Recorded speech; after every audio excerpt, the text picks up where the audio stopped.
Qui pour dire non à ce nouveau mandat que cherche Alpha Condé. Pendant ce temps, au Mali, la libération de certains otages, parmi lesquels des Français et des personnalités politiques maliennes, suscite la controverse. On en parle dans la page internationale du 20h.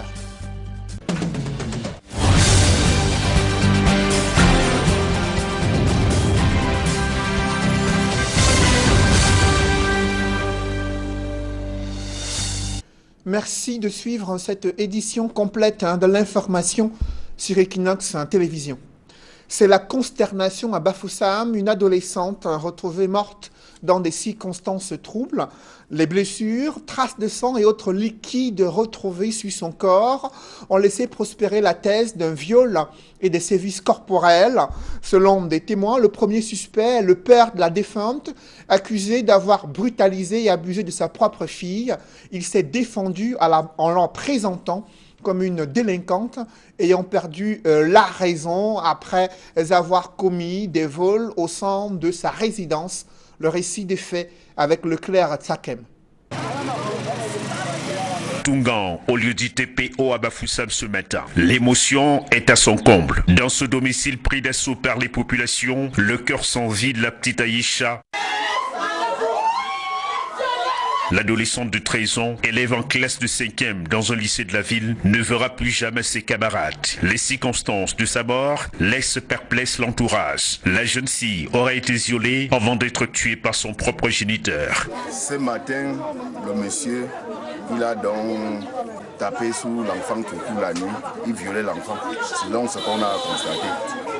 Et après il a tabassé, mais bon, l'enfant, on a compris les bruits, la femme l'a crié, nous sommes sortis. Nous avons compris un cri en route, on pensait que c'était l'agression. Nous sommes sortis, moi et ma petite voisine, arrivés en route, nous avons compris que le cri était proche de nous. Nous sommes allés chez le voisin, toquer à sa porte quand il criait.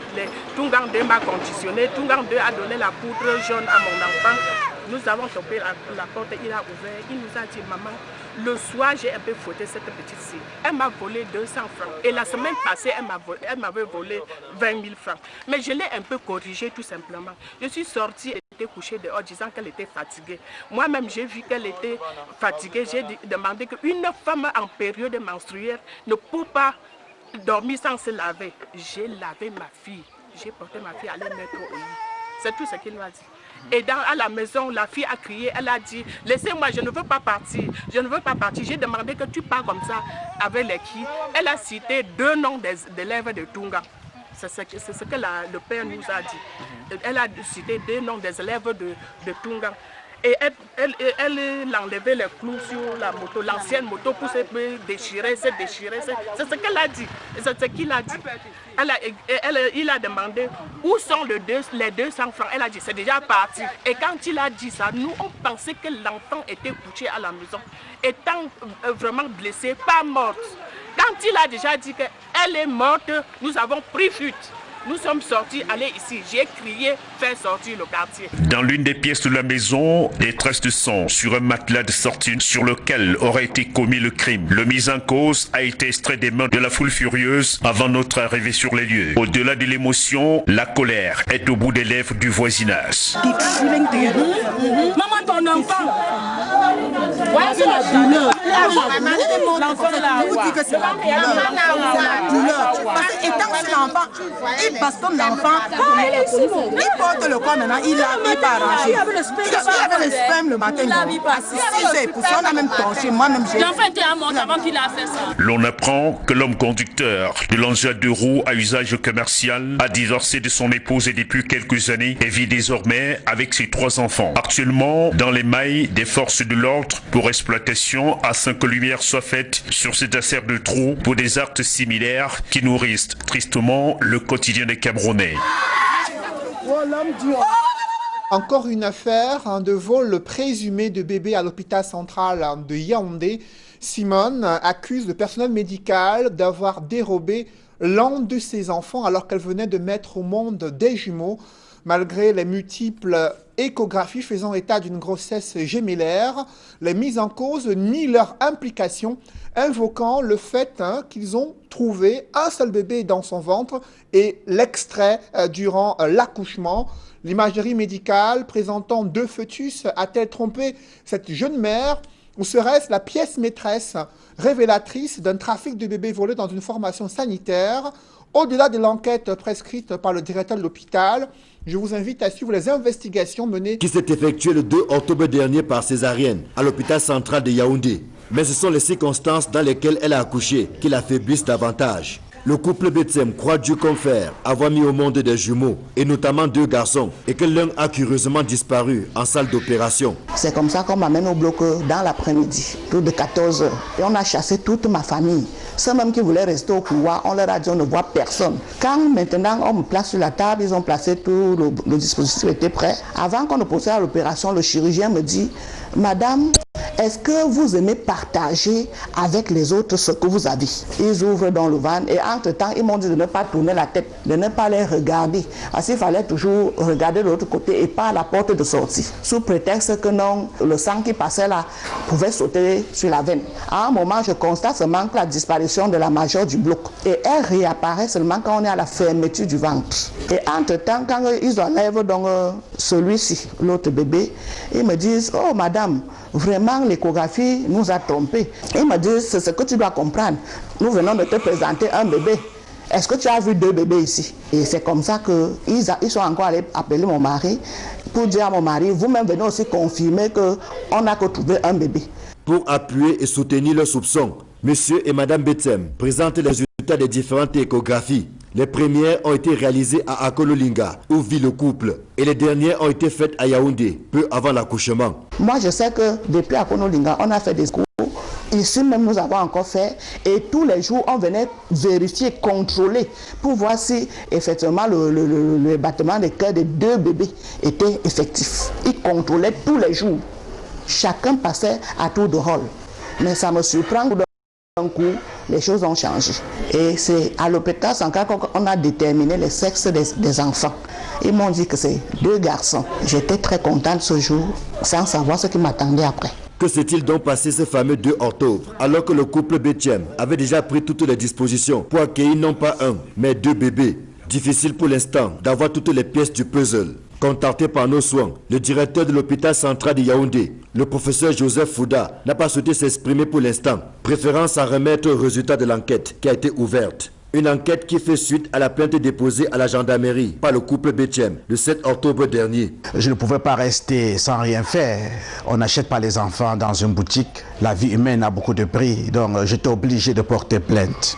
Au niveau du 7, c'est ce qui a été fait le plus tôt possible. Le directeur dit non, c'est inadmissible. Avec toute la sécurité qu'il y a à l'hôpital central, il ne pense pas que quelque chose pareil peut se passer dans son centre hospitalier. Je lui ai dit, docteur, ce n'est pas des histoires, on a volé mon fils. Je lui ai présenté les échographies d'Akololinga et de l'hôpital central qui confirment qu'il s'agit des jumeaux. Bref, c'était un peu pour m'amener à comprendre que même les échographies peuvent se tromper. Il a tenu un discours que je n'ai pas partagé. Et il nous a dit de toutes les façons que la gendarmerie fasse son travail pour que la vérité sorte. Parce qu'il s'agit d'une vie. Si c'est le cas, ces personnes méritent d'être punies parce que c'est un crime. C'est ce qui m'a fait comprendre. Si le pasteur Jean-Jacques Betiem Aroga et son épouse espèrent que toute la lumière sera faite sur cette affaire, il ne cesse cependant pas de verser des larmes depuis plus d'1 semaine. La douleur est d'autant plus profonde qu'en 22 ans de mariage, le couple n'a pas eu beaucoup de chance en matière de procréation. Parce que nous avons beaucoup souffert. Et après 17 ans, que Dieu nous a donné ce garçon que vous voyez, qui aurait bientôt 5 ans. Et Dieu a béni pour essuyer nos larmes en nous donnant 2 enfants. Mais comme le diable n'est pas content, il est jaloux, il a voulu enlever 1. J'ai foi que par la grâce de Dieu, ce dernier sera retrouvé. Si vous êtes humain et que vous connaissez ce qu'on appelle la douleur d'une mère, s'il vous plaît, rendez-moi mon enfant. Je veux rentrer avec mes 2 enfants. 66 fausses couches. J'ai fait 66 fausses couches. Ce n'est pas pour continuer encore à pleurer aujourd'hui. Rendez-moi mon enfant. En attendant, La famille se contente des bébés Pierre Ostrang Aroga et de l'aîné Jean-Jacques Caleb Bethème qui va bientôt souffler sur sa 5e bougie. C'est l'unique enfant que le couple a pu avoir jusqu'ici. Désormais, la famille Bethème, dont le chef est pasteur à l'église messianique évangélique du Cameroun, ne vit que de prières. Dans la capitale économique, le plan d'urgence d'assainissement de la ville a-t-il prévu une stratégie de prévention et de lutte contre les catastrophes à venir dans les zones à risque? Un danger permanent menace la vie de centaines de ménages installés dans un ravin profond de 20 mètres. Là-bas, les risques d'éboulement de terrain font peur, mais les populations démunies y vivent toujours. Elles se plaignent d'être victimes des dégâts environnementaux orchestrés durant les travaux d'aménagement de la route et la construction des infrastructures à Douala. Warren Zede Kedjara présente ce décor effrayant dans ce reportage.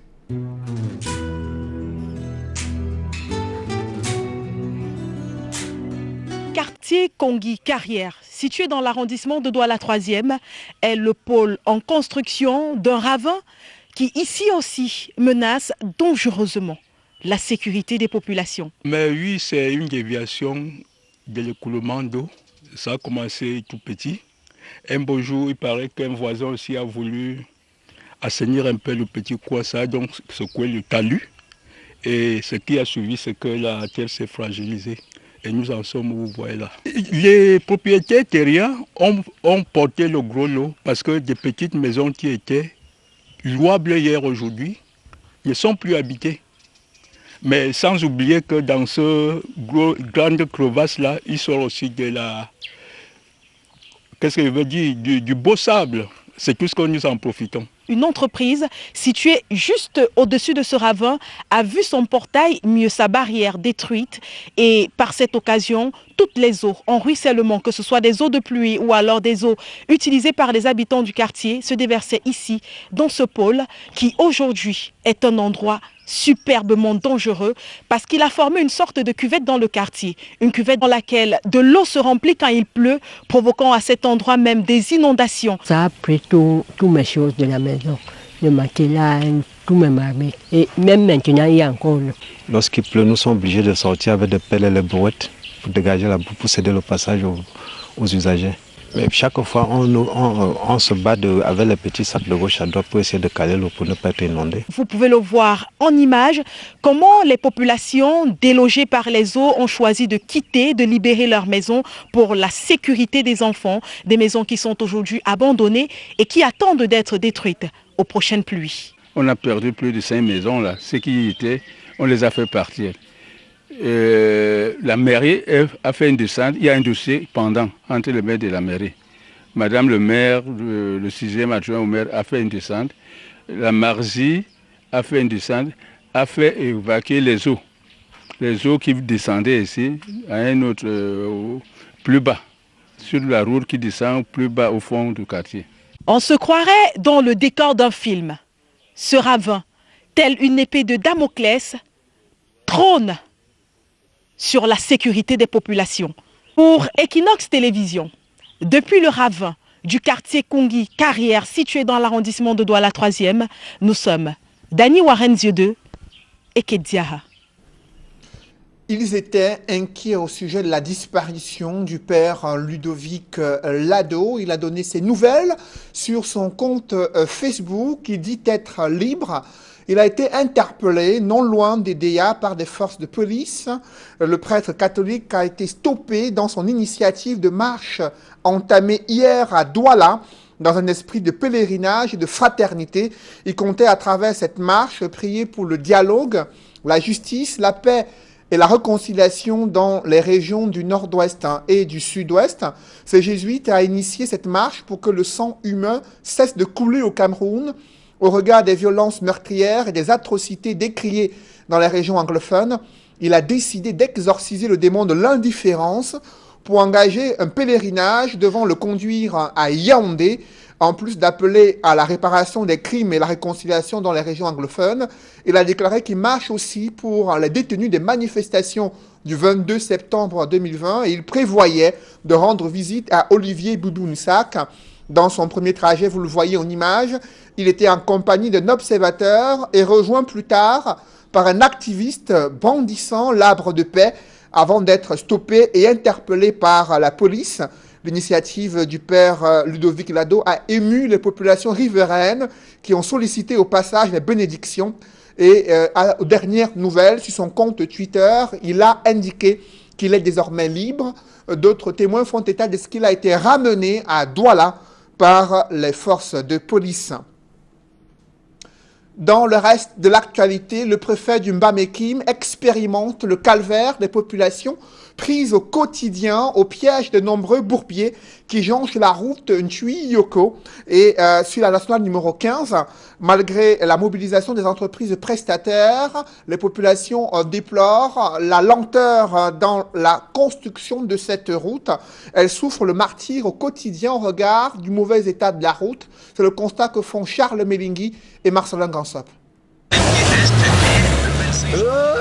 En route pour l'installation de l'exécutif municipal de Yoko, le préfet du département du Bas-Mekim a eu maille à partir avec les nombreux bourbiers qui jonchent le tronçon Tui-Yoko sur la nationale numéro 15.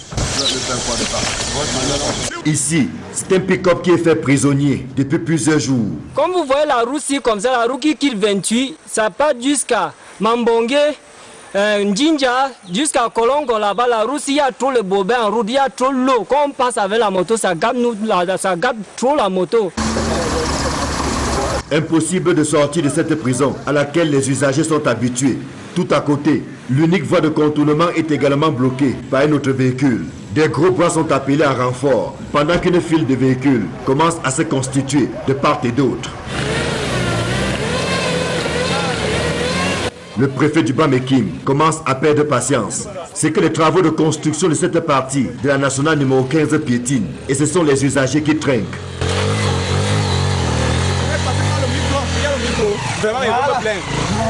Avec ça, mais on passe à roue, il y a le contrôle à roue qui nous dérange aussi, alors que la route est très mauvaise. Si la route était bien, avec ça là, s'il y a le contrôle à roue, à combien on va payer, mais ce qui nous dérange parce que la route est très grave mauvaise. Des difficultés corroborées par le maire de la commune de Yoko, qui dans un premier temps tente de calmer le jeu. La praticabilité de la route, la nationale 15, je comprends, les villageois un peu sont remontés, c'est difficile. Ce que je peux leur dire, c'est leur trouver un message d'apaisement. Vous savez, les procédures de présélection, les procédures de sélection d'un prestataire devant remplacer l'entreprise Elevo qui a été reconnue défaillante sur le lot 2, ça prend du temps, que nous soyons patients. Le maire de Yoko va ensuite assommer l'entreprise qui évolue à pas de tortue sur le lot numéro 3. Un chantier pourtant gagné depuis plus de 4 ans, sans une réelle avancée des travaux sur le terrain. C'est que sur le lot 3, Mamkim Yoko, l'entreprise est là, mais depuis quelque temps, ses prestations se résument à des terrassements généraux. Elle est ici depuis 4 ans, elle n'a pas encore posé 1 mètre carré bidule. Les gens commencent à se poser des questions. La carrière de concassage ne fonctionne pas, son personnel toujours en promenade, qu'elle arrête de décrédibiliser le message des acteurs institutionnels. Elle doit nous apporter du résultat. Pendant que les travaux piétinent, les populations riveraines et les usagers de la route Tui-Yoko, Roi du Noir, partis d'un bout à l'autre, est un véritable chemin de croix. Et il n'est pas rare que des usagers passent la nuit à la Belle Étoile parce que le véhicule est coincé dans un bourbier. Un spectacle récurrent en saison des pluies. Et le préfet du département du Bas-Mekim l'a appris à ses dépens. La mise en eau d'une flotte nautique du port autonome de Douala s'est déroulée en présence du Premier ministre. Joseph Dion-Ngouté a salué la transformation nécessaire pour l'amélioration de la compétitivité de la plateforme portuaire de Douala. Le Premier ministre a présidé la cérémonie ce jour. Compte rendu, Emmanuel Diop, Innocent Abega et Jean-Paul Chouniat. Sur la place portuaire de Douala, le Premier ministre Joseph Dion-Ngouté et plusieurs membres du gouvernement, tous venus de Yaoundé, inauguré la mise à l'eau de plusieurs engins nautiques que vient d'acquérir le port autonome de Douala.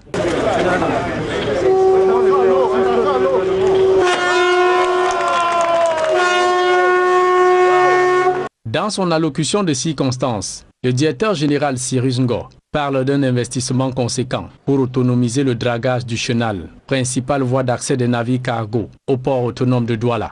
Jusqu'à présent, le dragage était effectué par des entreprises étrangères. Désormais, nous allons le faire par nous-mêmes.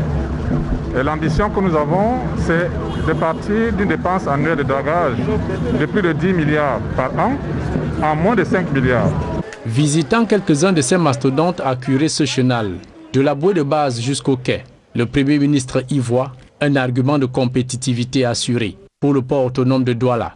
Le port autonome de Douala est en train de se transformer en un véritable pôle pour la sous-région de l'Afrique, non seulement centrale, mais de l'Afrique de l'Ouest. Nous sommes très édifiés par ce que nous venons de voir. Au cours de cette cérémonie, plusieurs employés et hauts cadres du port autonome sont décorés pour leur engagement à faire rayonner cette institution. Avant cette inauguration, le chef du gouvernement a fait le tour des différents compartiments du port autonome de Douala, notamment le parc à bois, le terminal à conteneurs ou encore la zone sous-douane. Vous ne le savez peut-être pas, mais le cancer du sein est l'un des plus meurtriers chez les femmes. Près de 18 000 cas enregistrés chaque année au Cameroun et 2000 décès. Le dépistage tardif est la première cause de mortalité chez les femmes atteintes de cette pathologie. À l'occasion du mois d'octobre rose consacré à la lutte contre le cancer du sein, des spécialistes de la santé publique tirent la sonnette d'alarme et attirent l'attention des jeunes femmes sur cette épineuse question. Évocation avec Nadine Yambou. Le cancer du sein, qualifié de tueur silencieux par les experts en santé, fait partie des plus virulents de la lignée. Le cancer du sein est au Cameroun aussi, d'après certaines études hospitalières, le premier cancer de la femme. De plus en plus, on a des femmes jeunes, à peu près un tiers des femmes de moins de 40 ans ont le cancer du sein. Donc ça devient vraiment un problème aigu, puisque à l'époque, le plus souvent, le cancer, on voyait des personnes âgées. Bien plus, chaque année, près de 2000 femmes meurent de cancer du sein au Cameroun, avec près de 18 000 cas recensés. La prévalence de plus en plus élevée de cette pathologie peut se justifier, selon des médecins, par des facteurs génétiques et environnementaux, dont le stress et l'âge. Lorsque on est dans une famille où il y a des modifications de certains gènes, on peut avoir la prédisposition. Ça, c'est des facteurs non modifiables. Il y a des facteurs liés aux hormones. Par exemple, une femme qui a ses premières règles très précocement, une ménopause très tardivement, est longtemps exposée aux hormones. Une femme qui a accouché tardivement son premier enfant. Il y a quelques autres facteurs de risque modifiables, notamment l'obésité, l'inactivité physique, la consommation excessive de graisse animale, d'alcool et puis le stress chronique. D'après les études menées par des experts, près de 80% des femmes diagnostiquées du cancer du sein au Cameroun arrivent dans des hôpitaux à des stades très avancés, ce qui complique la prise en charge. Or, le dépistage précoce permet d'éviter le pire. Lorsque la maladie est dépistée tôt, peut être curative, et le plus souvent curative. Ça veut dire qu'on va mettre en jeu tous les moyens dont nous disposons, les moyens chirurgicaux, les moyens physiques tels que la radiothérapie et les moyens chimiques tels que la chimiothérapie. Il y a d'autres médicaments qui peuvent être pris par voie orale, on parle de l'hormonothérapie ou bien d'autres thérapies ciblées. Pour lutter efficacement contre le cancer du sein, les formations sanitaires publiques, dont l'hôpital général de Douala, ouvrent leurs portes au grand public durant ce mois d'octobre rose pour des campagnes de sensibilisation et de dépistage sur les cancers du sein. Il y a la mammographie qui va être faite tout le long du mois d'octobre à des prix réduits, les échographies mammaires aussi, et nous avons la journée du 15.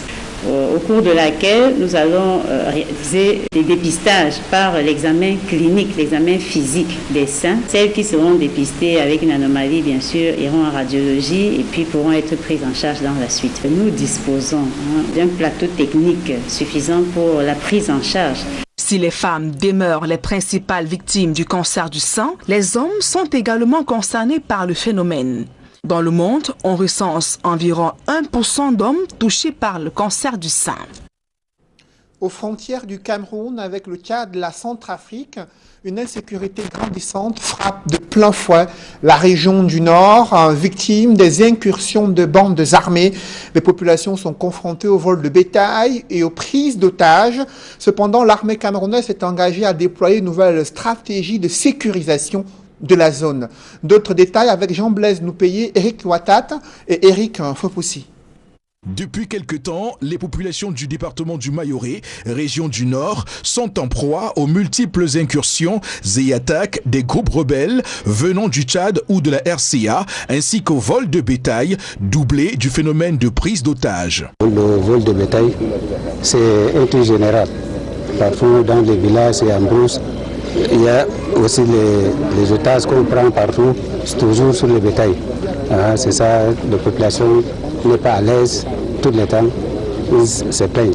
Le général de brigade Aga Robinson, commandant de la 3e région militaire interarmée, vient d'effectuer une mission de contrôle opérationnel de 2 jours à Bokdibo, localité à la frontière du Tchad, et à Baïboum, ville limitrophe à la RCA. Le constat est clair, la situation est calme. Les mesures que nous avons prescrites et que nous avons prises portent ses fruits. Je peux donc vous assurer que des deux côtés des 2 frontières que nous avons visitées, que la situation est sous contrôle. Et j'ai presque la vigilance à nos zones. Dans la localité de Baka, près de la frontière entre les régions de l'Adamawa et du Nord, le colonel Djoka Dominique et ses hommes ont repéré un emplacement où des bœufs volés sont chargés pour des ventes frauduleuses à Yaoundé et Douala. Ce phénomène de vol de bétail part de pair avec les prises d'otages et le coupeur de roue. Nous avons donc interpellé certains malfrats et qui sont passés aux aveux en disant que les bœufs qui sont dans la brousse d'Mbaka sont les bœufs volés. Bon, nous avons donc mené cette opération de convoyer tous ces bœufs arrivés ici. Et nous allons remettre les bœufs maintenant entre les mains des autorités compétentes. La mission de contrôle opérationnel a été aussi l'occasion de décorer le soldat Badawe Barandi. Il y a quelques semaines, il a réussi tout seul à mettre en déroute 6 preneurs d'otages, une bravoure qui a permis de libérer 4 personnes. Nous vous décernons la médaille de vaillance à l'ordre de la nation avec palme. La sécurisation de cette partie du pays est capitale pour la quiétude des populations. Il est d'ailleurs recommandé vigilance et collaboration avec l'armée. Dans l'escale internationale, une controverse après la libération du leader de l'opposition au Mali et des humanitaires français. Les circonstances restent encore floues. D'aucuns estiment que de l'argent a été payé afin de pouvoir récupérer et libérer ces personnalités politiques et humanitaires français. Et en Guinée-Conakry, l'opposition multiplie les manifestations contre la candidature d'Alpha Condé, lui qui est toujours en campagne, candidat à sa propre succession. Il dit être en forme au regard des multiples critiques de l'opposition sur sa santé. Il estime qu'il sera le vainqueur de cette élection présidentielle prévue le 18 octobre prochain. La mouture internationale a ainsi signé Julienne Berthe-Bissaille. La campagne électorale pour la présidentielle en Guinée-Conakry se poursuit. Arrivé à Kisidoko, dans le sud du pays, le président sortant Alpha Condé a dénoncé les violences enregistrées entre ses partisans et ceux de son principal adversaire, Cellou Dalein Diallo. Le chef de l'opposition guinéenne venait tenir son meeting dans le fief d'Alpha Condé. Son cortège a été bloqué à l'entrée de la région de Kankan, le contraignant à rebrousser chemin. S'agissant du 3e mandat que s'apprête à briguer Alpha Condé, Cellou Dalein Diallo a critiqué l'état de santé du chef de l'État, a dirigé le pays pour les 5 prochaines années. À une semaine du scrutin du 18 octobre, la campagne électorale n'a pas encore livré tous ses faits divers. Et tout à côté, la libération de Soumaïla Cissé et Sophie Petronine suscite de vives polémiques au sein de la classe politique française. Selon des sources au cœur du dossier, la libération de ces 2 otages aurait été conditionnée par la sortie de prison de près de 200 détenus présentés comme des djihadistes. Les politiques français y voient dans cette remise en liberté un danger pour les soldats français engagés dans la guerre contre le terrorisme au nord du Mali. L'ancien ministre malien Soumaïla Cissé et Sophie Petronine ont été libérés le 8 octobre dernier. Un public reportage dans ce journal. La crypto-monnaie est en plein essor dans le monde. Le volume d'échanges a connu une croissance significative et le Cameroun est désormais une terre d'opportunités grâce à la plateforme LiPlimal implémentée par Global Investment sur le plan national. La simplification des modalités d'investissement dans les monnaies numériques et le statut des membres de la galaxie LiPlimal ont permis de célébrer l'un de leurs membres qui est désormais coach. Évocation dans ce reportage. Une Prado VXR 2020, toute neuve et toute flambante, arrosée au ruinard. Madame Claudine Manga reçoit sa grosse cylindrée à l'issue d'une cérémonie à l'hôtel La Falaise de Douala-Bonapriso.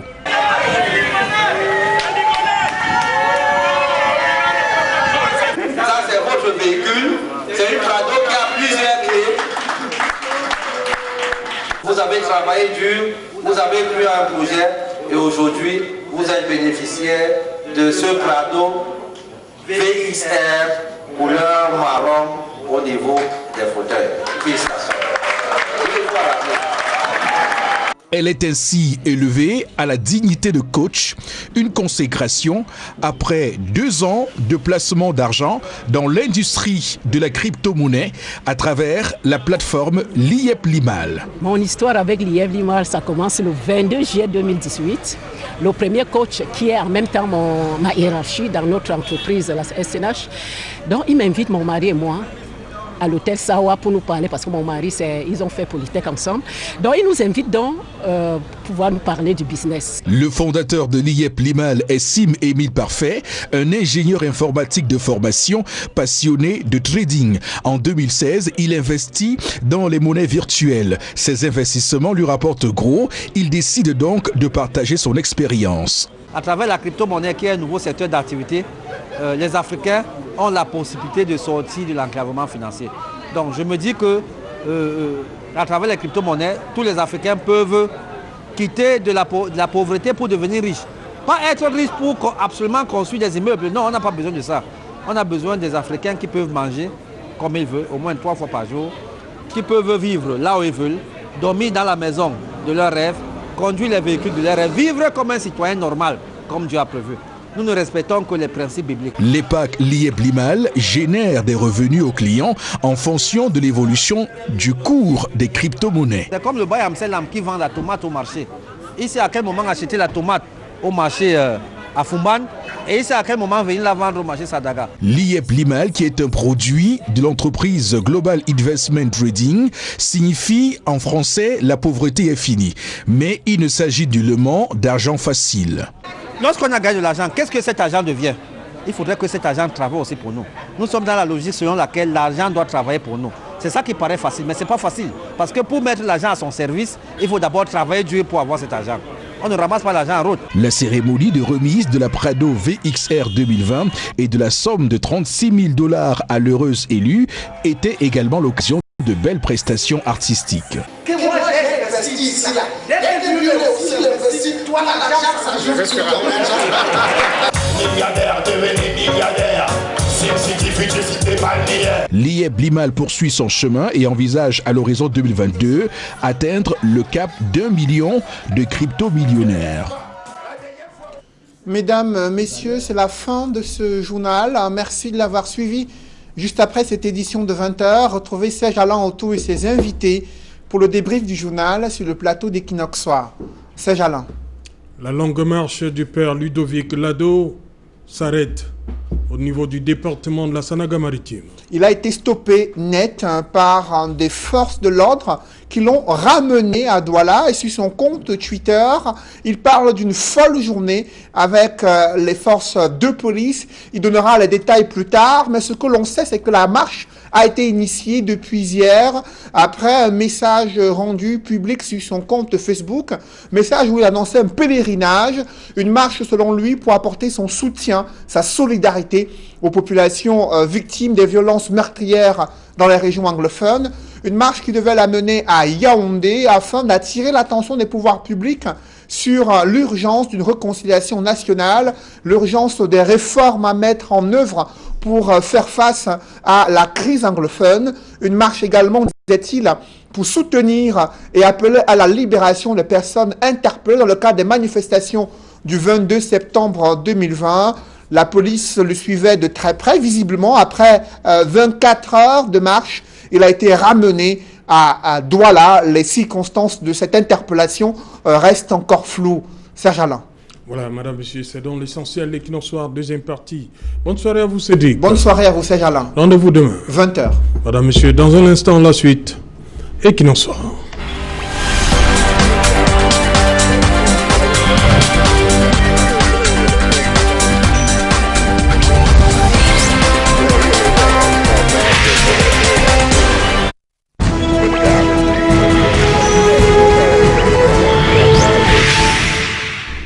Retour sur le plateau Equinoxe Soir, deuxième partie, c'est la partie consacrée au débrief du journal, toujours en compagnie de Paul Eyoum, Joseph René Mboutouzé, Edmond Kambia et Edmond Kouyaté, voilà, Edmond Kambia. Il nous regarde en ce moment, Edmond Kouyaté, Edmond peut en cacher un autre. Emmanuel Kounié, dites-moi, pourquoi selon vous on a ramené le père Ludovic Lado à Douala? Non, mais je ne peux pas. Vous ne Parce devez que faire Douala, Yaoundé à pied, c'est trop lourd. Vous ne devez même pas poser cette question. Quand vous avez affaire avec des gens totalement irrationnels qui posent ça. Comment ça? Mais ils sont allés le chercher. Quelqu'un est en train de marcher pour aller à Yaoundé. En quoi est-ce que cela est un événement? Pourquoi est-ce qu'ils sont allés le chercher? Ils sont très gentils. Ils ont peur qu'il va tomber en route. Ils ont peur de quoi? Qu'il va mourir? Est-ce que les morts... Vous pouvez faire Yaoundé, Douala Yaoundé à pied? De toute façon, lui, il a bien voulu le faire. Hein? Et puis ça n'engage que lui. Il n'a pas, il gêne personne. Il est en train de dire qu'il va à Yaoundé. Pourquoi est-ce qu'on l'interrompt? Vous faites à Yaoundé comme a dit. Pourquoi pas? Il peut arriver. Je crois qu'il y a quelqu'un dont je ne veux pas citer le nom ici qui est parti de Bamenda à Yaoundé avec une tenue d'un parti politique sur lui pour démontrer qu'il aimait trop ce parti-là, et puis apparemment il est arrivé quand même. Donc je ne comprends pas. Peut-être c'est parce que lui dit qu'il fait cette marche pour protester contre un certain nombre de choses, que puisqu'on ne veut pas que quelqu'un proteste. Vous savez que chez nous, il y a la parole est interdite. Hein? La parole est interdite. Il y a des délits d'opinion. Quand vous dites que vous n'êtes pas d'accord pour quelque chose, ceux qui sont d'accord estiment que c'est un crime. Et puis vous n'avez pas le droit de le dire, parce que s'ils sont d'accord, tout le monde doit être d'accord. Et quand on n'est pas d'accord avec eux, ils pensent que c'est un crime et que vous devez être puni, vous devez être arrêté. C'est-à-dire qu'on est rentré dans le délit d'opinion au Cameroun. Et puis maintenant, voilà quelqu'un qui pense qu'il doit faire quelque chose qui ne nuit à personne. Mais on mobilise la force pour aller l'intercepter, le ramener chez lui. C'est-à-dire qu'ils veulent lui imposer leur volonté. Ils veulent lui imposer leur volonté. C'est incroyable. Moi, je ne comprends pas. Je comprends pas. Je crois que ces gens-là ont perdu la raison. Ils sont frileux. Ils ont un pouvoir volé. Ils pensent à tout moment qu'ils peuvent faire le pouvoir. Ils ont peur de la goutte d'eau qui va faire déborder le vase. Et à tout moment, ils posent des actes qu'eux seuls peuvent nous expliquer. Alors, c'est tout ce que je peux donner comme explication à cela. Parce que je crois que Père Ludovic n'a pas dit qu'il devait lancer les cailloux, ou qu'il devait brutaliser les gens en passant, ou bien qu'il devait, je ne sais pas, qu'il devait barrer la route. Il est allé jusque dans la Sanagamachu, je ne sais plus où. À Idéa, ouais. À Idéa. Il était à pied. S'il a déjà fait 60 km, pourquoi vous pensez qu'il n'a pas fait les 140? Vous avez vu les bergers, là, comment vous les appelez? Les gars du Nord. Là. Les gars du Nord qui marchent avec les bœufs. Ils marchent du Nord jusqu'ici. Ils font 1000 km. Mais ce n'est pas le père Ludovic Lado. Pourquoi pas? Est-ce que vous n'avez pas sa constitution physique? Il peut le faire. Peut-être qu'il peut faire mieux que cela. Donc, moi, je crois que ce type de comportement est regrettable. Et puis, quand les gens se comportent comme ça, c'est parce qu'ils savent qu'ils ont quelque chose qu'ils ne méritent pas. Ils sont prêts à s'accrocher sur les feuilles des arbres pour pouvoir résister. Ils ont peur de tout. Tout ce qui arrive, ils se disent, est-ce que ce n'est pas la dernière minute pour nous? Parce qu'ils ont pris quelque chose qui ne leur appartient pas. Et ils vont en souffrir parce qu'ils ont des problèmes. Je suis même sûr qu'ils ne dorment pas, ces gens-là. Ils peuvent mettre tout le monde en prison, mais chez eux, quand ils se couchent, jusqu'au matin, ils sont éveillés, ils paniquent, ils posent des actes à l'emporte-pièce ils ne comprennent plus ce qu'ils font. Et voilà, le Cameroun est dans cette situation. Aujourd'hui, nous étions en train de parler de cette affaire de douane là. Moi, je voudrais, avant que je ne... Non, on revient. On va d'abord... Oui, mais j'avais la parole, j'étais en train de parler de ça. Permettez, l'émission, ses principes, c'est après le journal, c'est le débrief. On va écouter les autres. Joseph René Mboutouzé, vous comprenez pourquoi on a ramené le père Ludovic à Douala? Le père Ludovic, c'est... Ludovic Lado. C'est un homme de Dieu qui ne doit pas se mêler à des causes qui ne concernent pas l'Église de façon directe. Il dit qu'il marche pour qu'on libère les gens qu'on a arrêtés pour les marches, les tentatives de marche insurrectionnelles. Non, il dit qu'il marche pour le dialogue, la justice, la paix, la réconciliation. Non, c'est dans votre journal que j'ai suivi qui marche aussi. C'est entre autres. Voilà.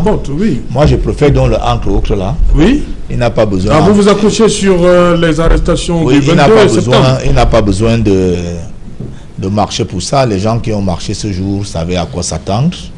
Il veut faire obstruction à la justice ou quoi? On ne sait pas. En plus, c'est un monsieur qui est âgé, qui ne peut pas s'autoriser une marche de Douala jusqu'à Yaoundé. Je pense que l'État qui a le devoir de protéger l'intégrité physique de tous les Camerounais ne peut pas laisser un papa de cet âge-là aller tout droit au suicide. Il n'est pas si papa que ça. Bon, parce que si on le laisse mourir, si on le laisse dévorer par les animaux la nuit lorsqu'il traversera un village hostile, on va toujours dire que voilà l'État qui a laissé cet homme marcher, bon, même s'il a perdu un peu la raison. Mais l'État a le devoir de le protéger. Moi, je pense que... Non, Père Ludovic n'a pas perdu la raison. Moi, je pense que... Tous ceux qui font ce qu'ils ne veulent. Moi, je pense que l'État est pleinement dans son rôle de le protéger, de le ramener, s'occuper de ses fidèles. Et puis, c'est un universitaire qui s'occupe de ses étudiants. Je crois qu'il a mieux à faire que de marcher le long des rues de Douala à Yaoundé au risque de se voir perdre sa vie. L'État ne peut pas laisser un seul Camerounais avoir des manœuvres qui peuvent amener à ce qui perd de sa vie. L'État l'a protégé. Ok. Edmond, une autre marche interdite, c'est ça? Oh, Serge Alain, j'ai de la peine à prendre la parole sur ce sujet. Je ne sais pas si... On continue? Non, je vais tout simplement dire, je ne comprends pas. Est-ce qu'on a atteint le niveau où le moindre zozotement de libellule peut nous mettre en état d'alerte, au point où il faille envoyer, n'est-ce pas, toute une équipe de flics aller interpeller un homme qui a décidé d'exprimer son indignation, sa colère face à ce qu'il considère comme des injustices sociales, en marchant. Peut-être qu'il avait suffisamment ménagé ses forces, il pouvait faire le trajet en 6 mois. Son objectif, c'était d'arriver à Yaoundé. Peut-être que, parce qu'il est parti de Douala, on l'a quand même interpellé, il était déjà aidé à... Bon, peut-être qu'il savait comment, il avait son plan de, n'est-ce pas, de marche. Donc je vais dire qu'on ne peut pas, on ne doit pas montrer cet état de fébrilité dans notre pays. Je pense que notre État est debout. Ce n'est pas une marche du père Ludovic qui allait... n'est-ce pas, secouer notre État dans ses piliers, dans ses fondements, je ne pense pas. Que ce soit sur le plan sécurité ou sur n'importe quel autre plan, je ne vois pas en quoi est-ce qu'une telle marche pouvait représenter une menace. Je ne vois pas, je ne suis pas un expert des questions sécuritaires. Peut-être que les sécurocrates et autres personnes en charge de cette question-là pourront, n'est-ce pas, à suffisance, nous expliquer, nous donner les raisons qui expliquent, n'est-ce pas, une telle interpellation. Pour ma part, je crois que ça rentre en droite ligne avec, n'est-ce pas, les interdictions, n'est-ce pas, qui encadrent, je vais dire, qui encadrent toutes les... Enfin, je veux dire les interdictions qui accompagnent toute initiative de marche ou de protestation dans notre pays.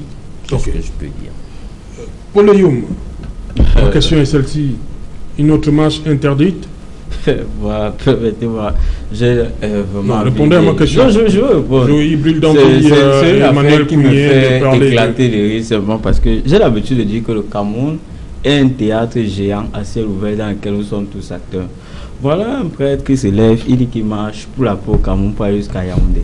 On part, on l'arrête, on le ramène. En quoi ça les dérange?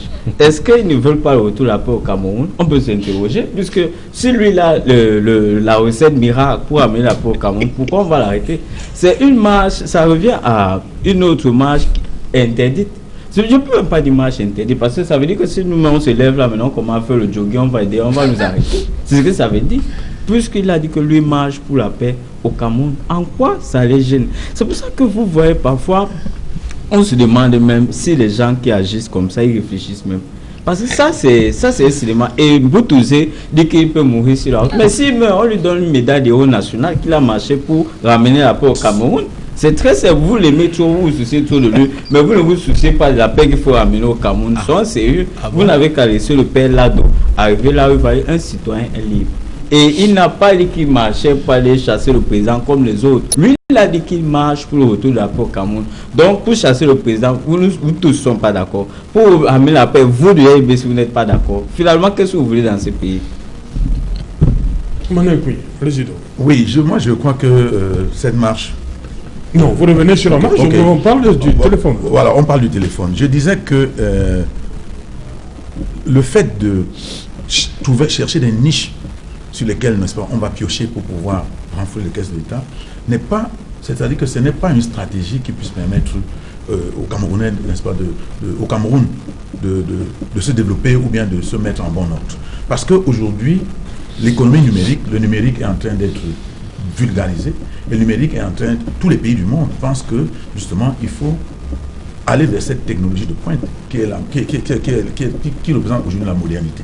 Et c'est pour ça que je parlais du Kenya tout à l'heure quand j'ai pris la parole, pour vous dire que au Kenya, les gens ont pensé qu'il faut réduire au plus petit prix l'acquisition du téléphone, l'accès au téléphone, pour permettre, n'est-ce pas, aux populations de la zone rurale qui ne sont pas bancarisées, c'est-à-dire qui n'ont pas l'accès à la banque, de pouvoir utiliser le mobile money comme, n'est-ce pas, leur moyen de paiement et puis de conservation de leur trésor, de leur argent.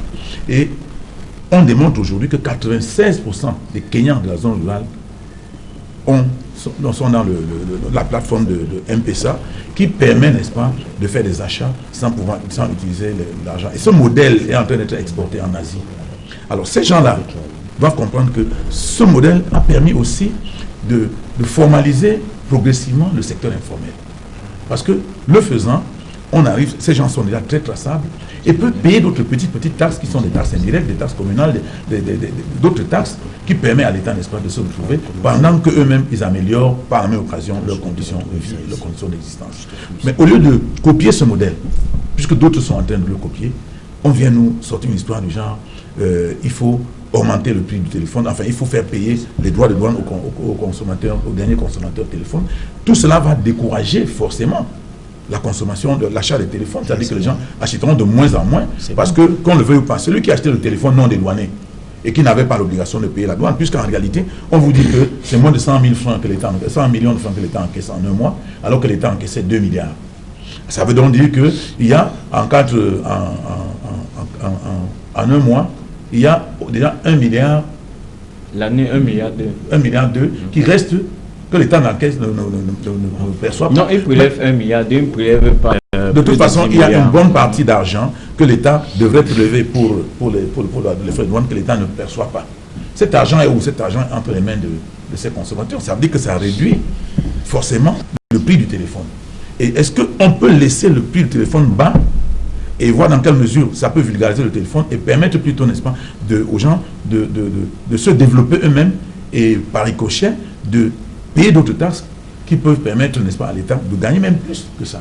Donc, moi je crois que les politiques publiques doivent être pensées. Eux, ils sont venus nous dire ici qu'ils avaient leur politique économique et qu'on avait jusqu'en décembre 2019 pour la première phase de leur document de stratégie pour la croissance et l'emploi. Ils sont venus eux-mêmes nous dire que ça a échoué. Ça a échoué. Le ministre de l'économie est venu nous dire ici que ça a échoué.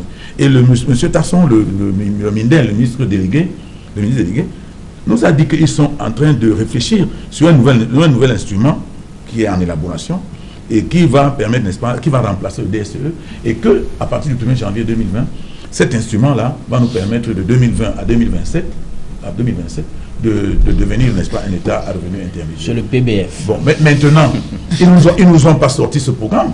Parce que moi, je n'ai pas connaissance des soins. J'essaye de voir quel est ce... Puisqu'ils ont d'ailleurs dit qu'ils vont corriger les erreurs de leur DSE dans ce programme qui va être un peu plus élaboré. Mais nous sommes déjà au mois d'octobre. Mais qui nous disent où est-ce qu'on va maintenant? Quel est le programme économique du Cameroun? Mais ils ne peuvent même pas nous dire où est-ce qu'ils nous amènent. Et ils sont là à guetter chez des prolétaires, des petits cyclones piqués à gauche et à droite, après avoir piqué les crédits de TVA, après avoir piqué de l'argent par-ci, par-là. Mais un État ne peut pas vivre sur la ruse. Donc ça, c'est de la ruse, ça, ce n'est pas la collecte des fonds pour faire quoi que ce soit. C'est une ruse. Et je pense qu'un État qui passe son temps à ruser avec son peuple est un État qui ne sait pas où il va. Voilà. Edmond, dites-moi, il a évoqué le circuit par lequel les téléphones entrent au Cameroun. Hein. Vous avez reconnu tous qu'il n'y a jamais pas de conteneur de téléphone. Qu'est-ce qui va réellement changer? C'est pourquoi on a choisi de frapper, de mettre la main sur l'utilisateur, parce qu'il n'y a pas de conteneur de téléphone qui entre. On prépare des petits sacs, quelques chemises, on remplit les téléphones. Je crois qu'à l'entame de cette émission, nous avons tous reconnu que l'État, ou plutôt les services, l'administration de douane avait fait un aveu de chèque par rapport à son efficacité, par rapport, n'est-ce pas, à sa capacité à pouvoir contrôler avec, n'est-ce pas, efficience l'entrée, n'est-ce pas, des téléphones et tablettes au Cameroun. Nous avons également reconnu la nécessité pour un État de collecter l'impôt, parce que c'est ça qui permet à l'État, n'est-ce pas, de répondre avec efficacité à ses obligations politiques publiques en matière d'investissement et en matière de fonctionnement. C'est important. Nous reconnaissons cela, et lorsque le déficit qui est présenté, c'est-à-dire que dans les années 2000, on était à presque 2 milliards de collecte. Aujourd'hui, on est à 100 millions, ça c'est mensuel. Et quand on reconnaît quand même que les objectifs assignés à cette administration de douane deviennent de plus en plus importantes. Aujourd'hui, on est à 841 milliards d'obligations, n'est-ce pas, de collecte assignées à l'administration de douane. S'il faille reconnaître que, n'est-ce pas, à partir de 2 milliards, on est à 100 millions, alors que il y a une augmentation aussi bien qualitative que quantitative, n'est-ce pas, des téléphones et tablettes qui entrent au Cameroun, nous reconnaissons que c'est un problème. Il faut permettre à l'État de pouvoir, n'est-ce pas, sécuriser son assiette fiscale. Pas forcément de l'élargir, mais au moins de sécuriser ce qui existe déjà. Ça, c'est un fait. Mais je crois que ce que la douane, ce que l'administration de douane ne nous dit pas, et ce qu'ils évitent de nous dire, et c'est la CONAC qui nous a confirmé ça dans son rapport. Le problème est dans la maison. Le problème, il est interne. Il faut le dire que beaucoup de ces pertes-là sont dues au caractère véreux de certains agents de douane, ou alors de la majorité des agents de douane. Il faut le dire. Il y a une mafia qui s'est installée dans l'administration de douane pour permettre aux agents de douane de s'enrichir au détriment de l'État camerounais. Ayons le courage de dire des choses. Si les importateurs, si les agents économiques qui opèrent dans le secteur de la téléphonie, de vente téléphonie, réussissent avec brio à contourner la douane, c'est très souvent avec la complicité des agents de la douane. Très souvent. Il faut le dire. Ayons le courage de dire les choses telles qu'elles sont. Ça peut choquer, ça peut faire mal, mais c'est comme ça, c'est la réalité. Donc, ne croyez pas toujours que c'est parce qu'ils font montre de beaucoup d'ingéniosité. Je veux parler de ces agents économiques-là. C'est pas parce qu'ils font montre de beaucoup d'ingéniosité. Non, c'est tout simplement parce qu'ils sont aidés dans leur sale besogne par des agents véreux de douane qui préfèrent se remplir les poches plutôt que de remplir les caisses de l'État. Et donc, s'il y a un travail à faire véritablement, c'est à ce niveau-là. Et c'est pour ça que moi, je questionne très souvent le rapport, ce qui est fait des rapports des institutions que nous avons mis en place pour combattre la corruption et le détournement et autres, notamment la CONAC, parce que la CONAC a fait un rapport excellent là-dessus et pointait l'administration de douane comme le deuxième, je crois, le deuxième, ils sont dans le top 3. Voilà, le top 3, n'est-ce pas, des services les plus corrompus, ou alors où la corruption a trouvé un lit à grand matelas. Voilà, et donc, qu'est-ce qui est fait? Est-ce qu'après ce rapport de la CONAC, qu'est-ce qu'on a fait pour essayer d'assainir un peu, n'est-ce pas, le milieu? Rien n'a été fait. Et donc, qu'on ne soit pas surpris aujourd'hui que la délinquance fiscale ait entraîné des pertes énormes et sérieuses dans les caisses de l'État, et au lieu qu'on trouve des solutions là où il se doit, on va frapper sur le petit consommateur. Je crois que c'est malsain. Nous sommes d'accord que l'État recouvre ses recettes, mais nous sommes également d'accord que l'État assainisse là où c'est pourri. Ok, voilà, on va prendre rapidement le mot de la fin pour du côté de Bafoussam avec Alphonse Aïssi Abena. Alphonse Aïssi Abena, qu'est-ce qu'on doit retenir pour cette taxe, la FOCACO? Oui, on retient que trop d'impôts tue l'impôt. Raison pour laquelle on exhorte le gouvernement camerounais, l'État du Cameroun, à assainir ses finances publiques, notamment en réduisant son train de vie et en supprimant certaines institutions budgétivores. Il faut rappeler que le gouvernement camerounais n'a pas encore mis en branle la déclaration des biens. On invite donc ceux qui gèrent la fortune publique à déclarer leurs biens parce que les recettes budgétaires ne font qu'être détournées et d'année en année, la pression fiscale augmente pour essayer de boucher les trous. Donc, pour caricaturer, nous sommes dans une maison où il y a la toiture à plusieurs trous, mais on essaye de vouloir boucher trou par trou. Bon, quand on bouche un trou, c'est Cameco qui exige l'argent. Quand on bouche un autre, c'est la Sonara. Donc, on ne peut pas continuer dans ce cycle infernal. Il faut refaire toute la toiture avec sa charpente. Raison pour laquelle on invite le gouvernement camerounais à assainir les finances publiques afin de protéger les consommateurs que nous sommes. Nous avons déjà perdu énormément notre pouvoir d'achat et nous ne pouvons plus continuer sur cette lancée. Voilà, merci Alphonse. Et je rappelle que vous êtes le président de la Fondation camerounaise des consommateurs FOCACO. Eyoum, le mot de la fin? Pour la fin, je voudrais dire aux Camerounais qui nous écoutent en ce moment que la douane, c'est un problème au Cameroun. Certes, la douane amène beaucoup d'argent à l'État, mais il y a aussi beaucoup de montants que l'État ne recouvre pas à cause de la délinquance fiscale. Que les Camerounais soient responsables. Quand on est importateur de téléphone, il faut savoir, c'est pas parce que nous dénonçons la méthode du gouvernement que nous ne devons pas être aux importateurs qui doivent être responsables. Ouais. Parce que c'est avec cet argent qu'on construit les routes, les hôpitaux, même si les camarades de Mobutu volent une grande partie, puisqu'ils ont une section à Nkondeng, ils ont l'autre à Nouvelle. Parce que quand le père Kounié disait que l'argent n'est pas seulement dans les projets camerounais, c'est dans les projets camarades de Mobutu, pour ça qu'ils vont en prison. Donc ils sachent qu'ils doivent payer la douane, parce que c'est avec cet argent que nous pouvons construire notre pays. Il faut que nous soyons responsables. Et je prie quand même le gouvernement de trouver le meilleur moyen pour permettre aux Camerounais à revenus moyens ou modestes de pouvoir acquérir des téléphones de certaine qualité sans avoir à subir ce prix-là. Vous savez, partout il existe la discrimination positive. Il faut parfois aider, même la couverture santé universelle qu'on demande, c'est toujours notre forme de discrimination positive, qu'on essaie de trouver un moyen pour permettre à tous les Camerounais qui n'ont pas les moyens d'avoir un bon téléphone et d'avoir un paiement échelonné qui ne va pas leur mettre une certaine pression à la longue. Joseph Moutou. Oui, Serge, vous savez, au Cameroun, lorsqu'on a rêvé d'un métier et on n'a pas pu avoir accès, on est toujours tendance à traiter les gens qui sont de tous les noms d'oiseaux. L'administration des douanes au Cameroun est l'une des administrations les plus modernes. Et les gens ne peuvent pas rentrer dans la modernité et avoir des comportements si déviants. Nous avions vu comment les recettes douanières ont évolué de fil en aiguille, d'année en année. Et je crois que c'est une administration qu'il faut féliciter aujourd'hui. Je regrette un peu les propos qui sont tenus sur ce plateau contre cette administration. Je voudrais dire aussi que les compagnies de téléphonie mobile